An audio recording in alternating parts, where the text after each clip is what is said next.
संसदीय कार्य मंत्री किरेन रिजिजू कहते हैं, संसदीय कार्य मंत्री के तौर पर मैं फिर अपील करता हूं कि बजट सत्र में बजट पर चर्चा होनी चाहिए। विपक्ष किसानों, छोटे आदिवासियों के लिए किए गए प्रावधानों पर चर्चा क्यों नहीं करता? लोगों ने प्रधानमंत्री नरेंद्र मोदी को जनादेश दिया है, आप इसका अपमान करने की कोशिश कर रहे हैं, यह बिल्कुल भी सही नहीं है।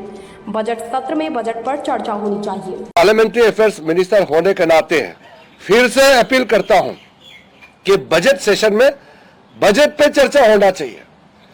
मैं विस्तार में तो नहीं कहूंगा क्योंकि अभी सदन में चर्चा चल रही है, लेकिन जो बजट में इस बार निर्मला सीतारमण जी के द्वारा पेश किया गया है, मोदी जी का तीसरी टर्म में भारत का दुनिया का सबसे तीसरे बड़े अर्थशक्ति बनाने का, third largest economy of the world बनाने का पूरा प्रावधान नींव इस बजट में रखा है। इसमें क्यों चर्चा नहीं होते हैं?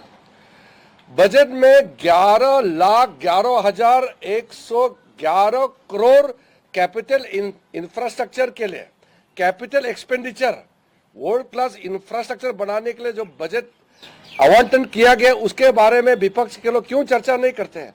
किसानों के लिए जो देश ने भूल गए थे, ऐसे छोटे छोटे ट्राइबल्स लोगों के लिए जो प्रावधान रखा है मोदी जी ने, उसके बारे में चर्चा क्यों नहीं करते हैं?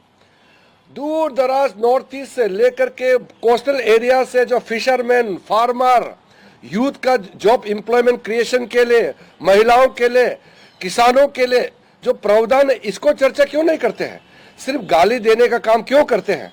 मुझे ये बहुत जरूरी इसलिए समझा कि अगर सही समय में विपक्ष के लोगों का समझ में नहीं आया तो जनता पनिशमेंट देंगे उसको। जनता ने जनादेश दिया है और सरकार चलाने के लिए मोदी जी को तीसरे टर्म भारत के लोगों ने दिया है। हम अपने आप सत्ता में नहीं आया, मोदी जी को तीसरे टर्म प्रधानमंत्री बनाने के लिए यह जनादेश भारत के जनता का है। और भारत के जनता का इस निर्देश को आप इस एक गलत तरीके से अपमान करके और नैरेटिव बदलने का कोशिश करते हैं, ये बिल्कुल सही नहीं है।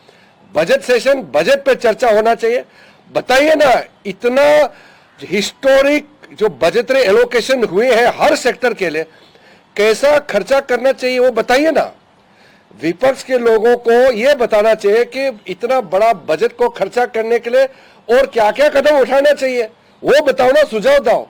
सुझाव देने के लिए बजट सेशन होता है, या गाली गलौज देने के लिए बजट सेशन नहीं होते हैं।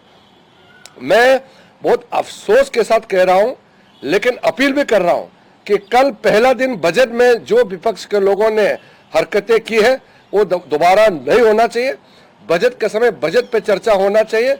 और साथ साथ हमारे एनडीए के जितने भी स्पीकर से मैं बधाई देता हूं, उन्होंने राजनीतिक भाषण नहीं दे करके बजट पे चर्चा किया और देश को आगे ले जाने के लिए अपना सुझाव भी दिया है।